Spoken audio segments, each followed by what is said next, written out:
All right, let's bother these waiting brunchers.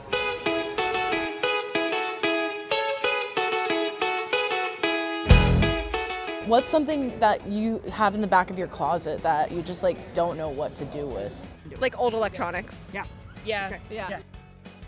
Yeah. What is like the one thing that you have that's been sitting in like the back of your closet that you're like, I know I got to get rid of this, but I don't know where to take it or what to do with it? I think in the back of my closet, well, I have tons and tons of like old electronics, and there are electronic e-waste. I don't have a car, so I don't really have a way to take things like broken computer monitors, broken TVs. You know, I can't haul a 65-inch TV down the street walking because I don't have a car, and there's not really a convenient way to get those things collected. Like an old CRT TV for sure, because that seems like something that I can't just toss out. It's a little too heavy. There's probably some like toxic something somewhere in there, so Yeah. that is for sure one of those. And I just moved, so it's currently sitting in my living room, useless, and I don't know where to go. Oh yeah, what's something like in your closet that you don't know like what to do with? Like definitely like super old electronics. Like I don't know what to do with that. I'm like, I don't really want to just stick it in our small trash bin. I'm like, there's no way I could sell this on Facebook Marketplace. I'm like, it just sits there and collects dust. It's like torn or like blown up speakers and stuff like that. Think about your car for a second. No matter who you are, no matter where you live, you expect to repair your car. Brakes wear out, tires go bald, alternators fail, sensors glitch, and when that happens, you don't throw the car away, you take it to a mechanic. There's an entire ecosystem built around keeping cars on the road. Trained mechanics, diagnostic tools, parts, suppliers, inspection systems, and a whole workforce dedicated to maintenance and repair. It's normal, it's expected, it's built into our culture. But now think about your phone, your laptop, your earbuds, the electronics you use every day. When something goes wrong with those, the story is completely different. They're sealed shut.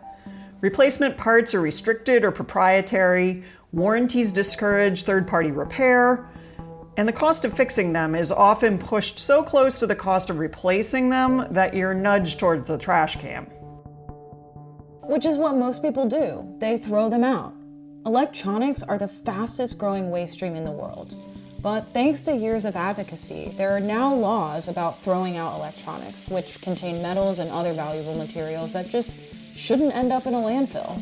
As a result, pretty much everyone has that pile of random electronics that's sitting in their basement or closet because they know they can't throw them out, but what should they do with them? That's exactly what we're exploring in this episode. Welcome to the Circle Up podcast, where we tell the stories of the circular economy in Philadelphia. Well, so let's circle up. Steve Figgett, the CEO of Sycamore International, runs one of the most sophisticated electronics refurbishment and reverse logistics operations in the region. His team handles everything from devices that come from school districts and corporate campuses to municipal e-waste drop-offs, giving devices second, third, and even fourth lives. They even handle solar panels. Steve gives us some real talk about what it actually takes to collect, sort, repair, and recirculate electronics at scale, and why the current system makes it harder than it needs to be. My name is Steve Figgett. I'm the founder and CEO of Sycamore International. We're coming up on 16 years ago in June, so we've been around a minute. My undergrad degree was environmental science from Ithaca College up in New York, but I was fortunate in that I was exposed to computers from when I was 6. We always had a computer, played with DOS. My mom introduced us to that. She was a programmer back in the day for Computer Sciences Corporation and did some cool work at NASA. And so I was privy to having computers around. And then, just grew up tinkering with them and saw that there was value to this thing.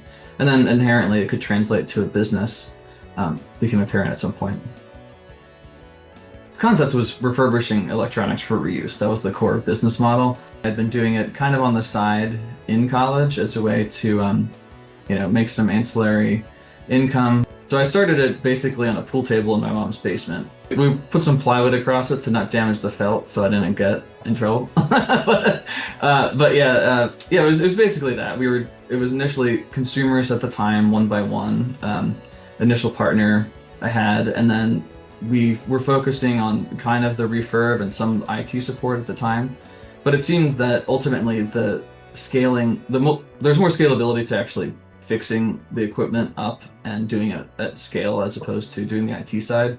And the sustainability portion of it, we didn't have the term circular economy coined at the time. We were calling it a sustainable business, which is what it is. But there was a tangible business case to be made for this, like a for-profit, independent business case to be made for it. So it was one by one, and then we started focusing on schools. It was early days when one-to-one programs, what they were called at the time. So like where there's one laptop for every student. Now it's obviously common.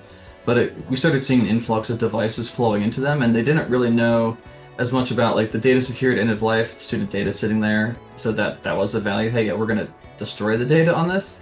But also, it was a nice revenue stream back to them. So we started off by paying schools for their old electronics for anything that we could refurbish, and anything we couldn't, we recycled responsibly.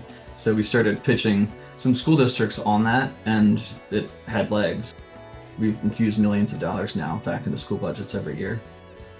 From there, we moved out of the basement to, I brought on angel investment capital, which we moved to a fancy garage, and then a mushroom house, and then eventually we scaled up to a warehouse, then eventually settled to where we are today, which is a much more dedicated facility in West Grove.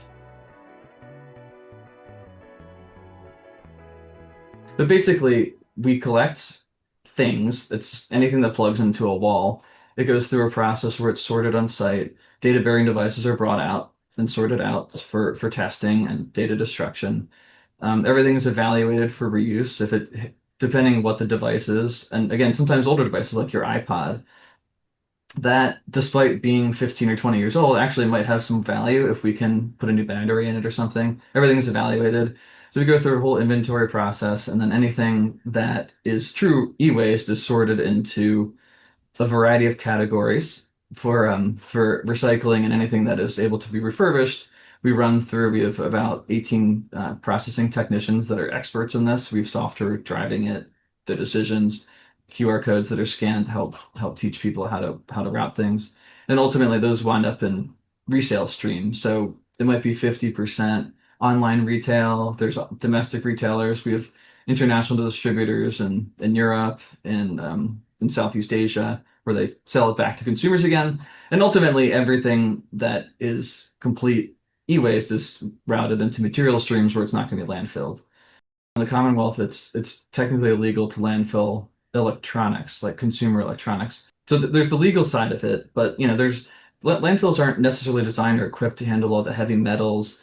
There's concerns about lithium-ion battery fires, which is a major concern for commercial municipal waste collections.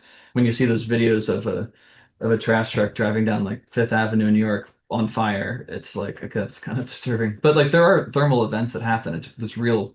There are real challenges. They're running trash compactors. So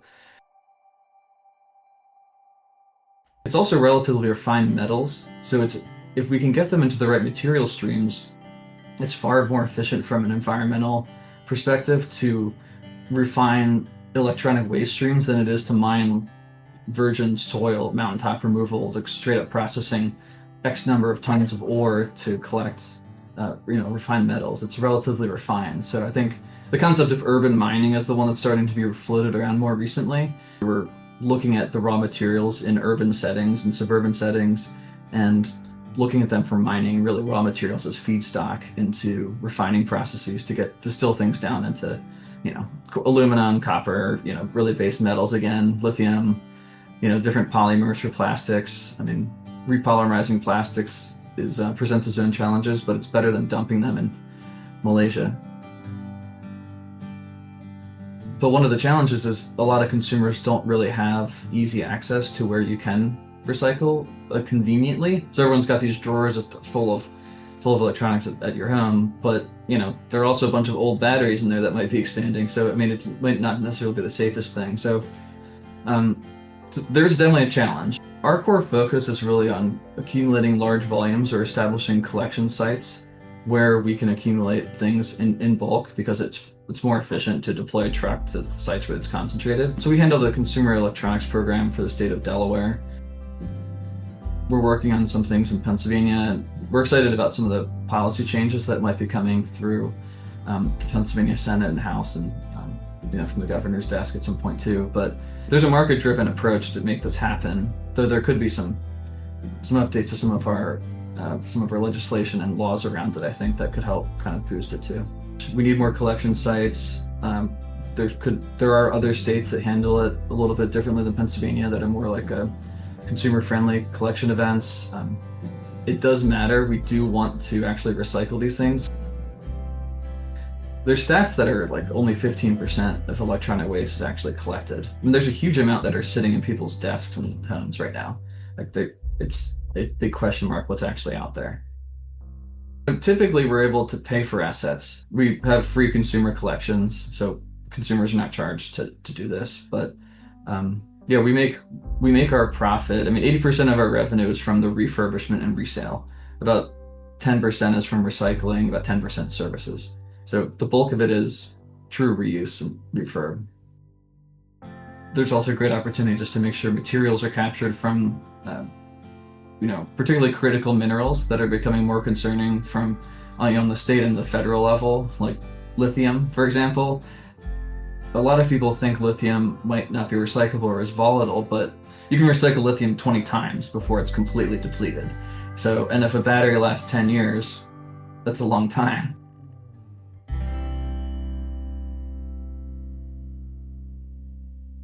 There's exciting opportunities in Pennsylvania. There's bipartisan interest in protecting data that's on devices and consumer devices, making sure everyone doesn't have their drawers full of all of these electronics that just sit there for years and years and years.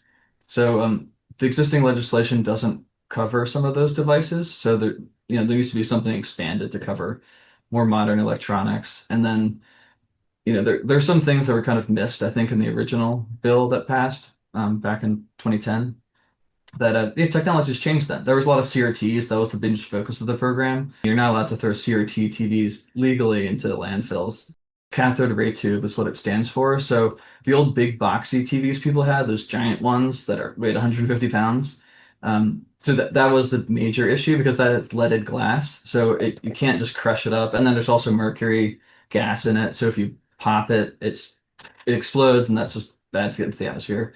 But an interesting thing, and I don't mean to completely segue, but some of the CRT processors and ultimate downstreams for them are going to be the ones. Some of the facilities are converting processes to handle solar panel glass. So it's kind of an interesting. I mean, it's still early for solar panel recycling. I think it's very early days, but some of those facilities will ultimately be the ones that will process some of the PV glass. So each solar panel has trace elements of silver. It has copper in the junction box. There's plastics. There's different polymers. The glass is typically kind of in heavy irony glass, so there's iron in it. But the hardest part of separating them is it's all kind of glued together. So you have to dig through the front of the panel. It can be kind of a nasty process depending how the structure and how the panel was built. There's not a single standard. So there's different thicknesses and gauges of glass from each manufacturer. It changes. So even if you're going to try to set up a shearer to shear off the glass off the top, you're constantly going to be calibrating it if every panel is different. It would be really great to have a standard. I guess I know there's been talk about it, and some of the bifacial panels that are more contemporary are more recyclable. They didn't really think about recyclability when they made these things. It's still early for solar panel recycling. I think it's very early days, but a lot of the warranties are for 20 years plus. I mean, I think the original solar panels that have been produced are still producing voltage. We kind of look at it the same way that we look at testing batteries. So when we're testing a solar panel and it's still producing 80% of the rated power of the nameplate on the back of the panel, it's still what we consider usable. One of the reasons we see people doing solar panel recycling now is that the price of a solar panel has come down anywhere from 4 to 6x over the last 15 years, but they might be twice as efficient by the same surface area. So if the two-dimensional plane is twice as efficient and it's 5 times cheaper, it makes sense for you to upgrade your panels, just because you can put brand new ones on there. It's to be seen what will happen, where the market goes once this one big beautiful bill kind of plays through, and we're just observing it. I'm not really sure yet, but there's still a very compelling case. Just putting up solar, it pays for itself. There's people who say end of life, it consumes more energy to recycle it than it actually produced in its whole life. That is false. There's people that say it costs more energy to actually make than it will ever produce, and regardless of the recycling, that's all wrong. Misinformation is something that we're always going to be fighting in this industry. And definitely when it comes to solar panel recycling, there is inherent value. There's a robust secondary market for tested panels that are truly tested. So we can certify that it works, and we stand behind it with our customers. We're completely solar powered. We're wiping hundreds to thousands of hard drives. So when the power goes out, we lose all of those hard drives being wiped. So we have to start the entire process again. That's a whole day of production. Because we have to ensure that data is destroyed. It's like the largest liability we maintain is the data, cybersecurity coverage for our company. The power does go out here 5 to 7 times a year. That was really expensive to lose a day of production. We just need to have reliable power all the time. I didn't want to have a generator as a backup to run off of. Okay, why don't we just put a giant battery for the whole facility, but couple it with on-site solar generation. I like being completely net zero as far as energy use goes, and we're net zero waste. We're not landfilling things that come through the facility for processing. So there's it's a cool business case. We're a for-profit business. We're not doing this out of grants, but just makes sense from a circular economy perspective. When you think about all cycles, carbon cycles, water cycles, it's like everything should be really a truly closed loop. For better or worse, just because the industry's growing, there's good and bad operators in it. So I think it'd be good for consumers to become more educated, which is in the industry. We need to do a better job at this, to providing tools so consumers know where they can drop it safely. Because just because someone says they're electronics recycling doesn't mean they're doing it the right way. Again, there's electronics recyclers that operate. I know of one in New Jersey that basically stuff things into shipping containers, and they ship it to the developing world to be processed in ways that aren't certified the way we do it. The certified facilities that are R2V3 certified or E-Steward certified in the US. It doesn't matter how you do it. It's better to not burn wires to collect the copper. Let's not pour gasoline on them and just light them on fire. There's ways to do it, an industrial process that's efficient and environmentally friendly, and we don't need to externalize our environmental costs to run a profitable business in any way, but particularly in this industry. It's you can do it the right way. And the right way is with having consumers or large companies or school systems know that, hey, if these guys are R2 certified, if they're E-Steward certified, there's a lot of due diligence that went into that to make sure that they care where the materials go and how they operate. The idea is to really embrace the circular economy and circular materials and think about how we're doing it.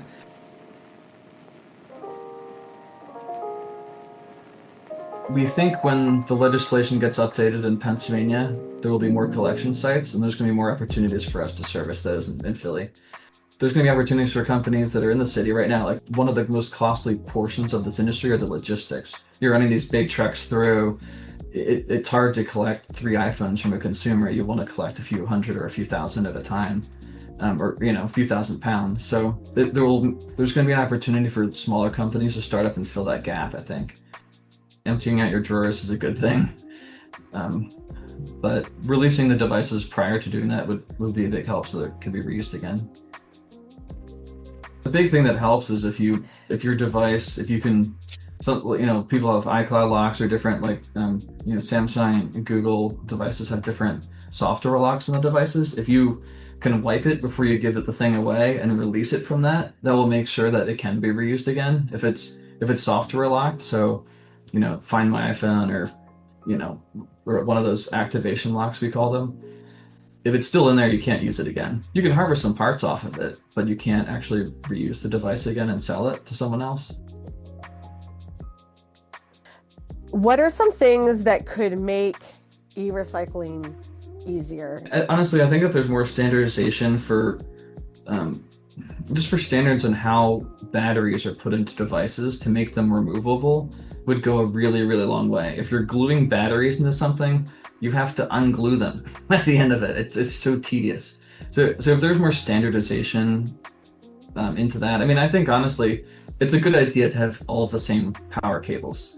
We have so many different types of adapters. I was just out there, we've got to have 20,000 pounds of adapters, and just boxes and boxes of these things that are all different form factors. Standardizing to USB-C ports is a good idea for power, and I think that could also apply to batteries, how you install them in devices. Again, it would be better to stop gluing things together. Making things removable in a way, this would be really helpful.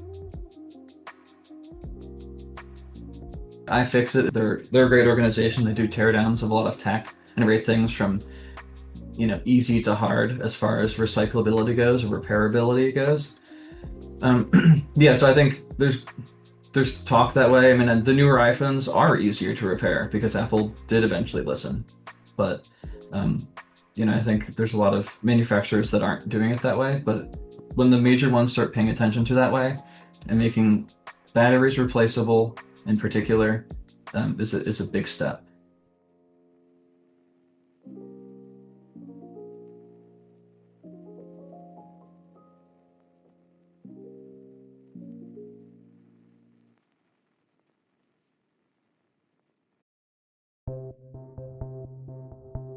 That was Steve Figgett at Sycamore International, where they specialize in sustainable electronics recycling. If you want to learn more about electronics and solar panel recycling, go to sycamoreinternational.com. We heard from Steve about what would make electronics repair, refurbishment, and recycling easier, and the list isn't complicated. Yeah, devices need to be built to open, not glued shut. Parts and tools need to be available, not locked behind manufacturer contracts. Software shouldn't block independent technicians, and consumers shouldn't be pushed toward buying a new device every time a battery swells or a screen cracks. And those aren't technical impossibilities. They're policy choices. And that's exactly where the right to repair movement comes in. And it's the world a circular economy depends on. Right to repair is about restoring something most people assumed they already had, the ability to fix the things they own. It asks one simple question. If you bought it, shouldn't you be able to repair it? Luckily, we know someone that can break down just that question, Aaron Perzanowski at the University of Michigan. He literally wrote the book on the right to repair. Aaron is one of the country's leading scholars on the right to repair, and he's going to take us through how we got here. My name is Aaron Perzanowski, and I'm a professor of law at the University of Michigan Law School. The book I wrote a few years ago is called The Right to Repair, Reclaiming the Things We Own. This was a project that started for me sort of during the pandemic when I was teaching remotely and spending a lot of time alone at home. And it was a great chance to write a book in a relatively short period of time.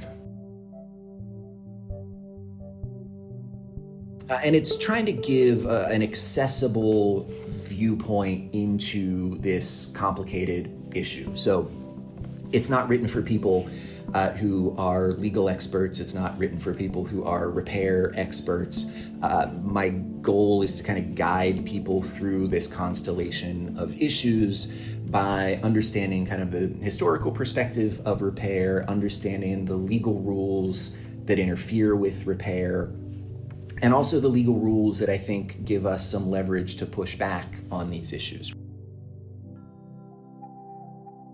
So I think at its core, the right to repair is about giving consumers control over the things that they buy, right? We all rely heavily on a whole range of devices every day, right? We're glued to our smartphones, we're using laptops for work, we're driving around in cars that are essentially computers on wheels. Our home appliances are connected to the internet for reasons that don't always make sense. But because we're in such a sort of pervasive technological environment, I think it's really crucial that people are able to control their interactions with those devices.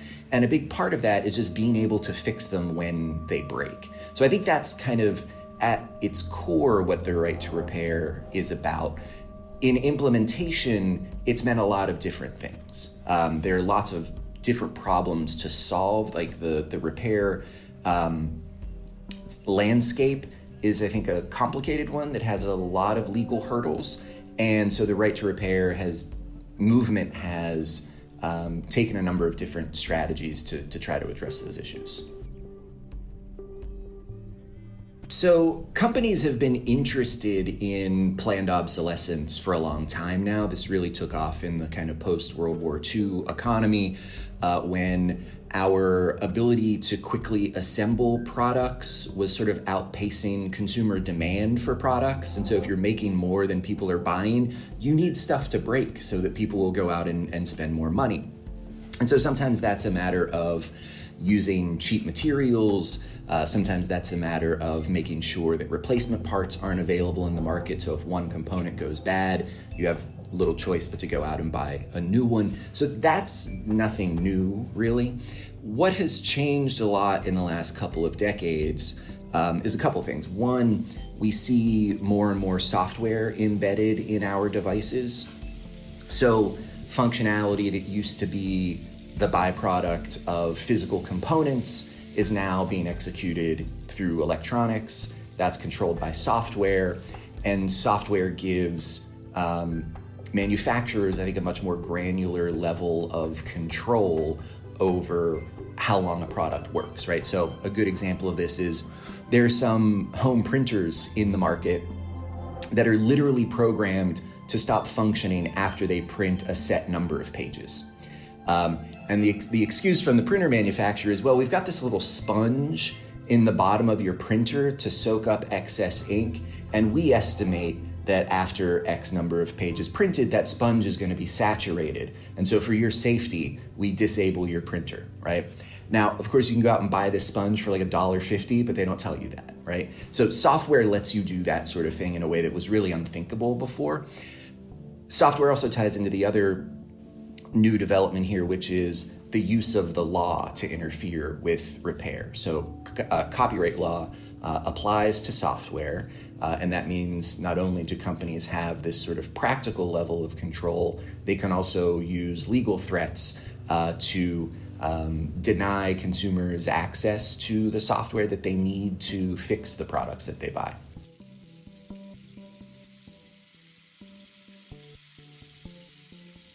So I think in a lot of ways, the pushback started in the automotive space.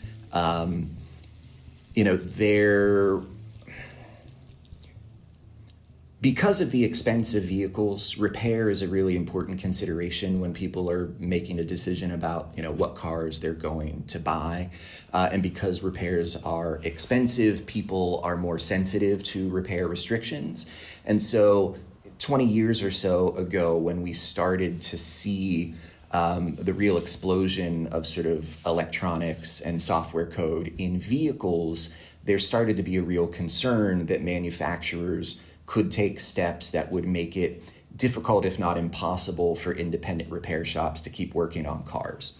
So we still see this to some extent now, right? So if you have like a crack in your windshield, you can't just go anywhere. Your car dealer would tell you to get that windshield repaired, because there's all these sensors at the front of your car that have to be calibrated, and you need access to software. And it turns out, that makes it a whole lot more expensive to, fix that windshield. The worry was every component on a car was going to function that way, right? If you want to switch out a broken tail light, you're going to have to connect to a computer and have that have that part authenticated. And so Massachusetts was an early leader in this space and passed an automotive right to repair law that became a kind of informal model for the rest of the United States. All of the manufacturers and part suppliers basically all agreed to treat that law as if it were the law across the entire US. And so that solved the problem in the automotive space for a few years until wireless telematic systems get introduced, and that complicates things. But we also saw all these same strategies to control repair markets popping up in other spaces, right? So, Apple made it really difficult for a long time to have anyone other than Apple fix your phone. John Deere, as I said, pulls the same strategy. So do lots of companies. I mean, these are the ones that I think are in the headlines most often. But this is not a problem that's isolated to just a handful of companies. It's really pervasive across the electronics space, to the extent that companies that actually do go out of their way to facilitate and encourage consumer repair, like, they get a lot of attention for those policies because they're such outliers. My first book, which I wrote with Jason Schultz, is called The End of Ownership, and it's 100% focusing on this question of the shift from us owning tangible assets, physical copies, and moving in a direction towards sort of licensed digital access, whether that's through at the time we wrote that book, it was the kind of era of the iTunes music store and, downloading an album for $9.99. And since then, right, of course, we've kind of transitioned into the subscription streaming economy. And so I think for me, the overarching issue really is, what does it mean to own something in this sort of digitally mediated economy? And maybe more importantly, what does it mean that we don't own anything in this digitally mediated economy, right? So I think it puts us all in a pretty precarious position. There's a loss of autonomy, there's a loss of control over how we interact with things, over whether or not the things that we purchased or think that we purchased are going to be available tomorrow when I wake up, right? Is Amazon going to decide that actually I don't get to keep that book? Is Apple going to decide, oh, actually we pulled that movie from our store, so even though you spent $20 on it, too bad for you, you should have read the fine print, right? And that all feels maybe like a little trivial in the context of entertainment content. One of the things that I think is really important about the right to repair movement is that it shows what happens when we import these same legal concepts and we import this same sort of dismissal of ownership from a purely digital world to the physical world that relies on digital technology, right? So it's kind of, it's made its way out of just like the pure internet into the physical space that we all occupy every day.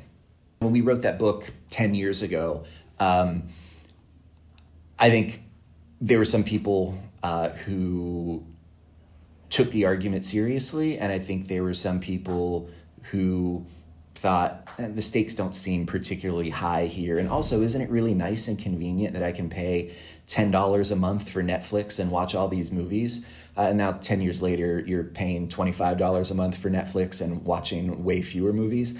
So, I think there's a sense in which this puts us at the mercy of these increasingly massive, concentrated companies in ways that I think we ought to be, frankly, quite frightened about. And I think that's starting to sort of sink in for people.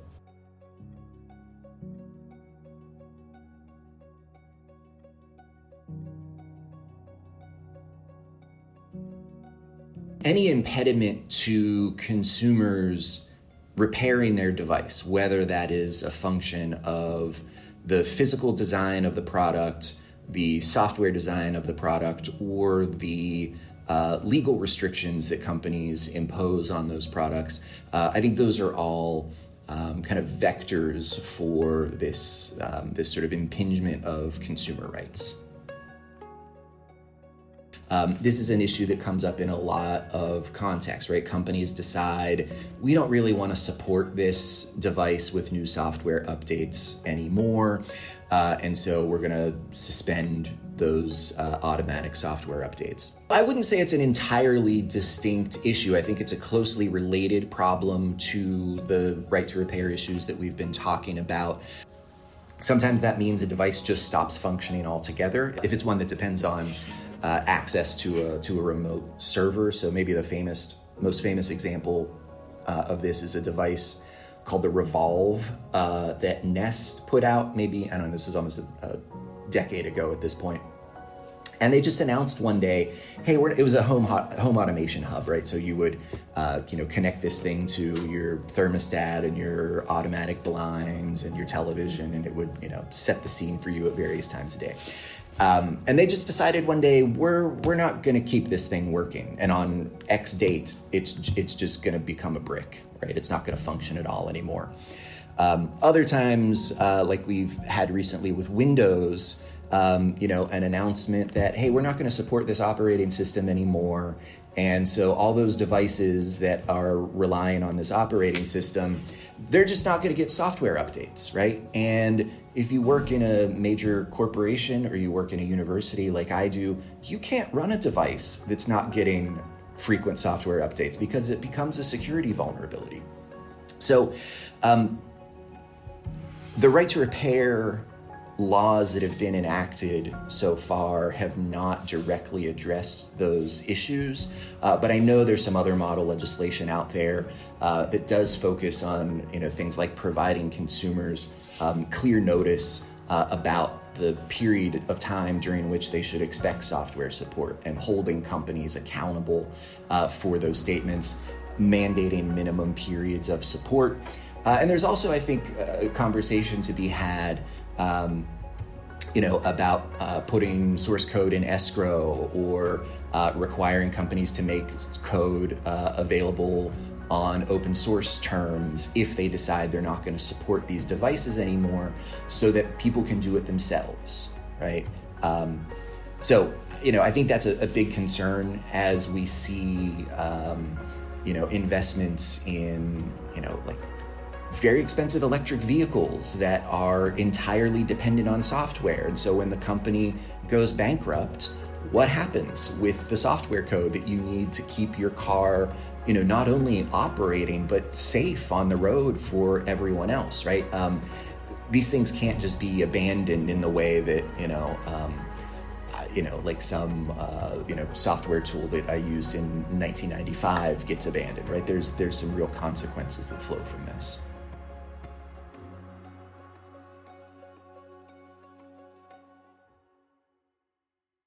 So in the United States, the legislative efforts have largely focused on a kind of state-by-state campaign. There are important issues that need to be addressed by Congress, but it's turned out that state legislatures are places where more things get done than Washington, D.C., which is probably not a surprise to lots of folks. State lawmakers, I think, are kind of in a more direct relationship with their constituents. So I think they're a little bit more likely to be influenced by people in the community who come in and say, hey, it's like way too expensive to fix my car, or it's way too expensive to get my tractor up and running again. What are you going to do about this? And so we've seen a lot of success in the United States so far in getting state level right to repair laws passed. Basically what those laws do is that they require manufacturers to make parts, software, tools, diagnostic information, all of that stuff available to consumers and to independent repair providers. So that means if you're an ambitious consumer and you want to try and fix your tractor yourself, go for it. If you want to go to a mom and pop shop down the road instead of the John Deere dealer 100 miles away, you have the option to do that too. So that reduces prices. And I think that's been important. It's been effective. At this point, I think more than 100 million Americans live in states that have passed right to repair laws over the last few years. And I think that's pretty significant. We've got laws passed in California and Texas, which gets you a lot of the way to 100 million people. There are other things that I think need to be done, but that's the progress that's been made so far here in the U.S. The state right to repair laws that have been passed apply to both physical components and software components. So if I need some piece of software to diagnose or repair or calibrate my device, the manufacturer has to make that available to the consumer or to the independent repair provider. One of the things that state law can't do is change federal copyright law. And so there's some changes that I think are really important and really necessary that have to do with software that really are problems that Congress needs to address. So one of those is this idea of digital rights management. So these are like software locks, right? They're little digital locks that keep you out of certain components of a device. And federal copyright law makes it illegal to remove or bypass those digital locks. It also makes it illegal to create tools to help other people remove those digital locks. And so oftentimes there are technical barriers that are kind of backed up with legal liability that stop people from even getting access to the software that they need to diagnose a problem with their device. I'd like to see some legislation in that space because, as I said, that's something that the state level laws aren't really in a position to affect. In the legislation that's been passed, we've seen some states that are happy to take a really broad view and say, any electronic device is covered by these right to repair laws. In other instances, we've seen carve-outs for particular industries, right? So in states where there might be a really powerful agricultural lobby, it's going to be harder to get tractors included. Or in some instances, there's been pushback to repair for medical devices. Now, I'm not persuaded by those arguments, but if it's a question of getting a more narrow bill passed or getting no bill passed at all, I'll take the narrow bill every day, right? I think that's a smart trade-off, in part because once you prove that the sky isn't going to fall if people get to repair their phones and their televisions and their refrigerators, then it's easier to help people understand that the sky isn't going to fall if we let people repair their cars or let trained medical technicians in hospitals fix ventilators that aren't working, right? So I think the kind of incremental nature of this, in a lot of ways, keeps the momentum going and allows advocates to make these arguments even more convincingly as time goes on. I do think it has had an effect on company policies. Apple, I think, is a good example here. Apple resisted right to repair legislation in California for years until it became clear to them they were going to lose, and that was going to be embarrassing, right? And at that point, they said, actually, okay, we'll support this legislation. And in fact, we're going to create a new program to sell replacement parts directly to consumers. That's something that Apple never did for a very long time. Their policy was very clear. We're not going to sell you a new screen for your iPhone. If you need a screen, you come in and you pay us to install it. And they moved away from that, partly because of legislation, partly, I think, and this is speculation on my part, but partly because at the point where Lena Khan was running the FTC and the Biden Department of Justice was more interested in antitrust enforcement, I think they saw a potential enforcement action coming towards them for refusing to make these replacement parts available. So we've seen companies shift around their repair policies, loosening them up, and I think that's for the best.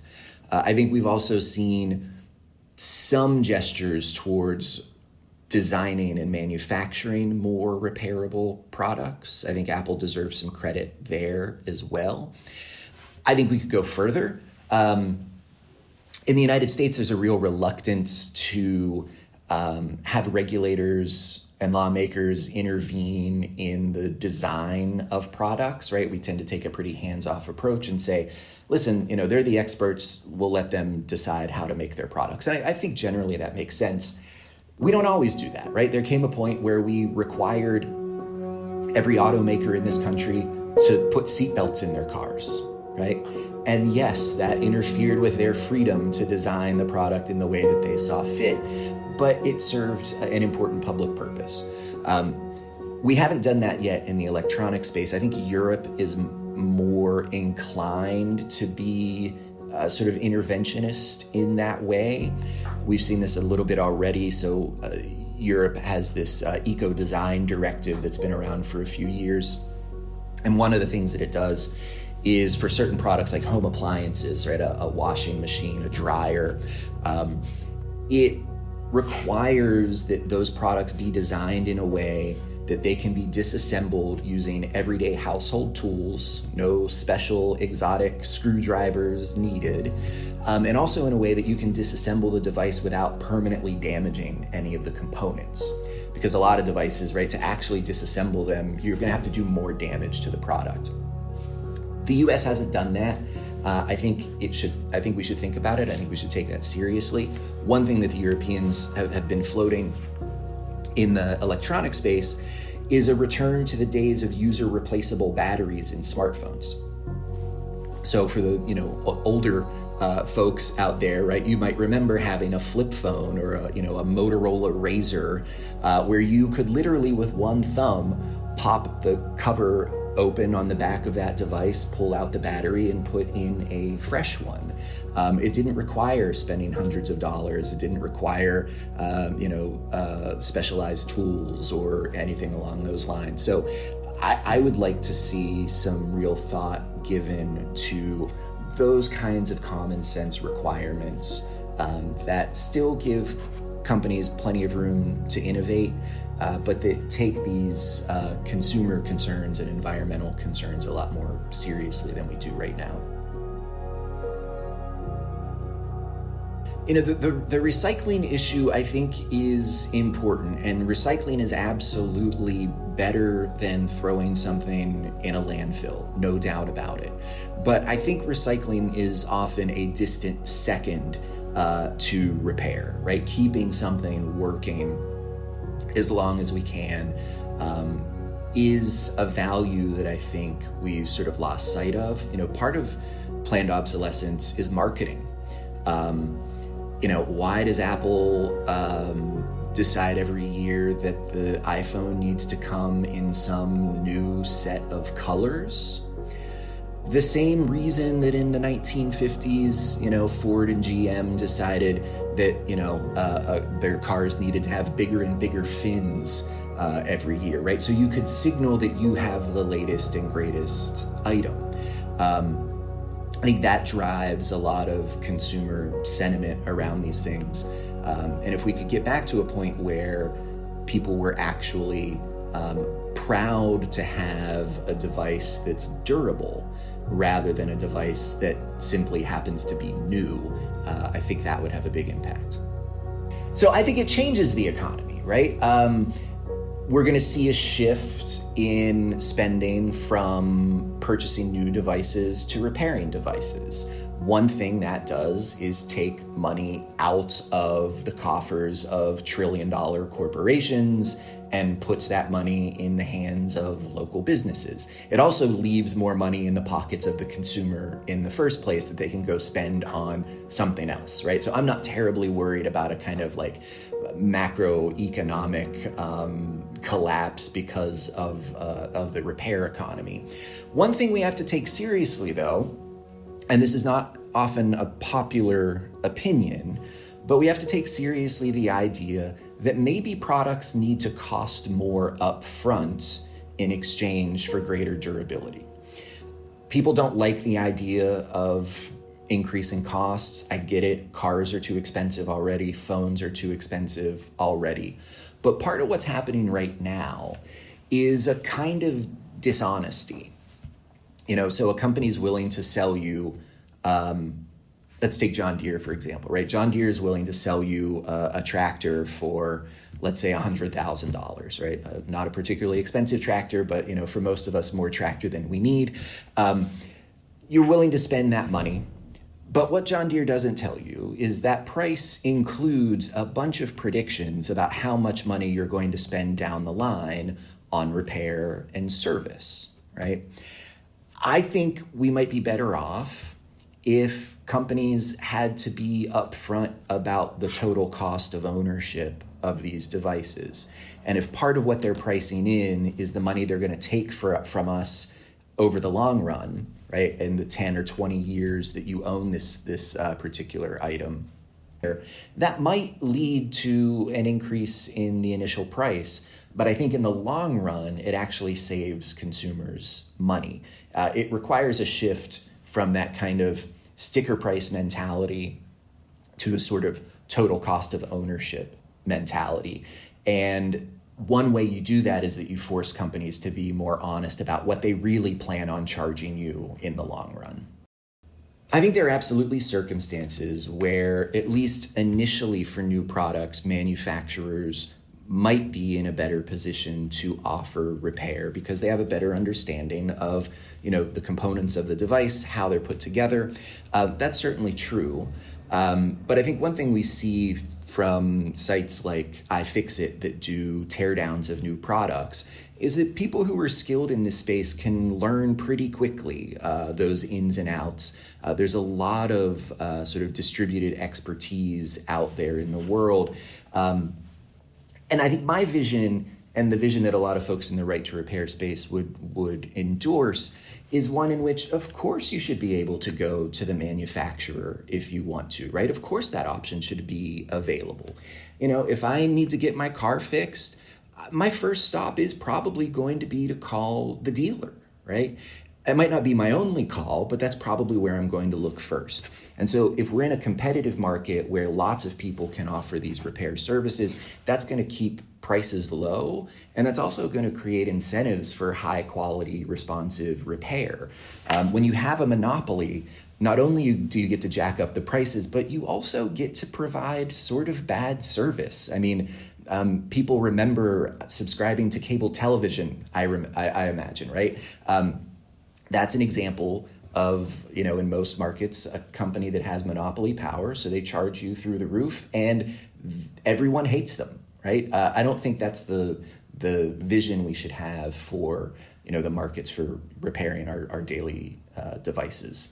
There's some good resources out there. The website for the Repair Association, repair.org, an organization I'm on the board of, maintains a pretty active list of states where the right to repair has been enacted, states where legislation has been introduced. And so you can go there and find out if there's a bill pending in your state. And if there is, there's often opportunity to submit written comments in support of these bills. There are hearings where, I've attended some hearings where, testimony from community members, I think, was incredibly influential in changing the viewpoint of legislators. So I think those are two very concrete ways that you can get involved.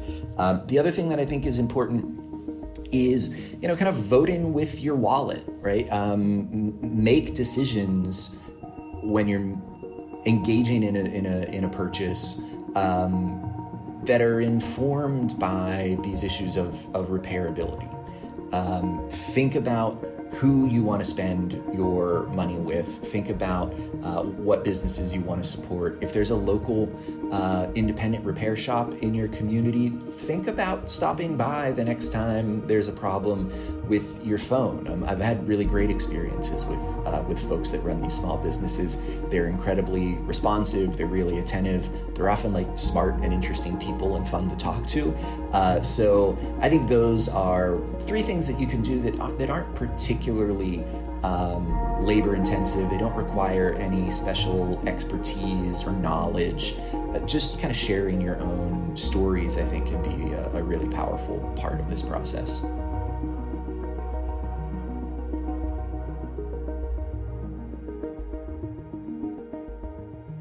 One thing that I've learned through this process is that the right to repair appeals to lots of different constituencies for lots of very different reasons, right? So if I'm talking to a sort of left-leaning person about the right to repair, I'm going to focus on the environmental impact of kind of disposable consumerism, right? We're throwing out all of these devices. Like, we throw out an obscene number of phones and televisions every year. That's wasteful, both on the front end because we have to produce new devices to replace them, and that requires, right, all sorts of mining of rare earth metals and like lots of environmentally destructive practices just to make these products.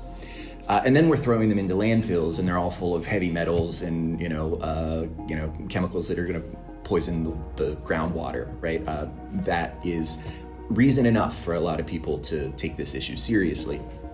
If I'm talking to a more conservative person, I might emphasize the economic impact here, right? We're going to have savings for consumers. We're going to encourage small businesses. Independent repair shops are local businesses, right? They're not 1,000-store Best Buy chains around the country, right? So that money is going to stay in the local economy. And I think I would also emphasize to that that same kind of from that same conservative perspective, the value of personal property rights. It means something to own my car, right? And what it ought to mean is I can do whatever I please with that vehicle within the bounds of the law, right? So if I want to fix it when it breaks down, I should be able to do that. If I want to modify it to perform better for my needs, I ought to be able to do that too. And so I think there's an argument here for everyone, which is one of the reasons that all the polling on the right to repair shows, Republicans, Democrats, independents, 80 to 90% approval on this issue. And so I think when you get that in front of a lawmaker, it's pretty tough for them to resist these arguments, even though there's a lot of money and a lot of lobbying on the other side of the issue.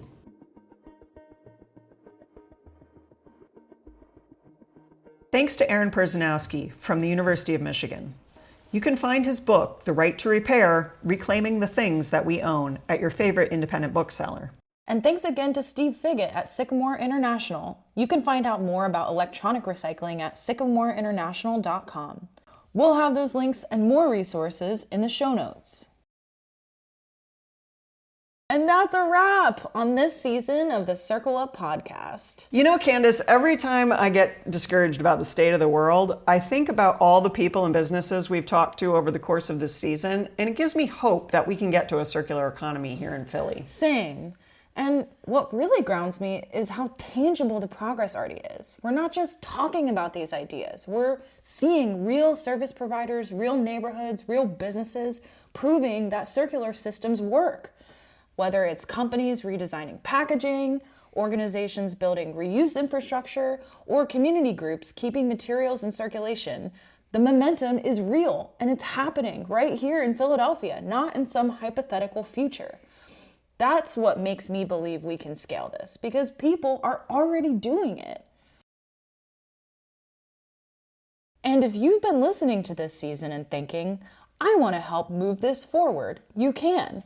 Becoming a member or sponsor of Circular Philadelphia directly supports the work we're doing to build the policies, the infrastructure, and the partnerships that make a circular economy possible.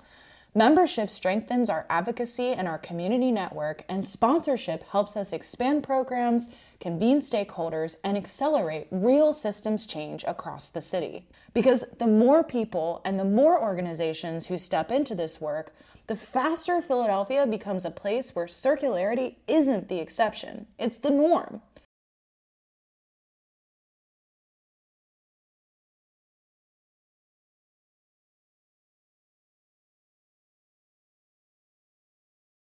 Thanks so much for listening to the Circle Up podcast. And if you've enjoyed this series, tell all your friends. And a special thanks again to all of our contributors throughout the series. Everyone who shared their expertise, opened their doors, told their stories, and let us bring listeners behind the scenes of the circular economy in action.